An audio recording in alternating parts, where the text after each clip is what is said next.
সকাল থেকে খবরের কাগজটা মুখে ভরে রাখলে হবে? খবরের কাগজ বলবো কি, বাল ছিড়বো নাকি আমি ঘরে? দুদিন পর জামাই ষষ্ঠী, কলা পেকেছে, কাঁঠাল পেকেছে, মেয়ের বাড়িতে তো দিয়ে আসতে পারো দুটো। জামাইয়ের বাড়িতে কি নিয়ে যাবো না নিয়ে যাবো তোমাকে এত গাঁ ভাঙা মারতে হবে? আমার 10টা নয় 5টা নয় একমাত্র জামাই, তার জন্য কি কলা কাটা নিয়ে যাওয়া হয়? বা এক ব্যাগ বাল নিয়ে যাবো আর কচি পাতা মাংস নিয়ে যাবো। বলো কি গো তুমি? মুড়িটা দিচ্ছি, তাড়াতাড়ি খেয়ে যাও, নাহলে রোদ উঠে যাবে। তাড়াতাড়ি মুড়িটা দাও, না রোদে আমার গাঁড়ে ফেটে যাবে। বেশ, আমি মুড়িটা নিয়ে আসি। ও রাজু দা, সকাল সকাল কি চাকরি বাতিলে খবরের কাগজ পড়ছো? সকালবেলায় কি চাকরি মারা বাতিল ফাতিলের কথা বলছিস?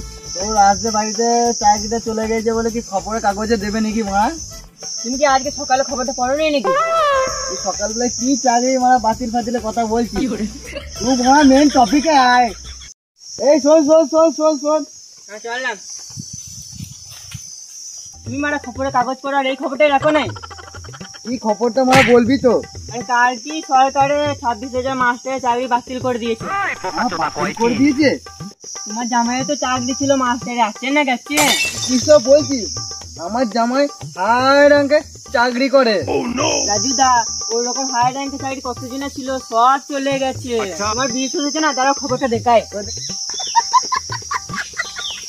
এসএসসি নিয়োগ দুর্নীতি মামলায় 25,753 জনের চাকরি বাতিল করলো হাইকোর্টের বিশেষ বেঞ্চ। তোমার জামাইয়ের নাম ভজন দাস তো?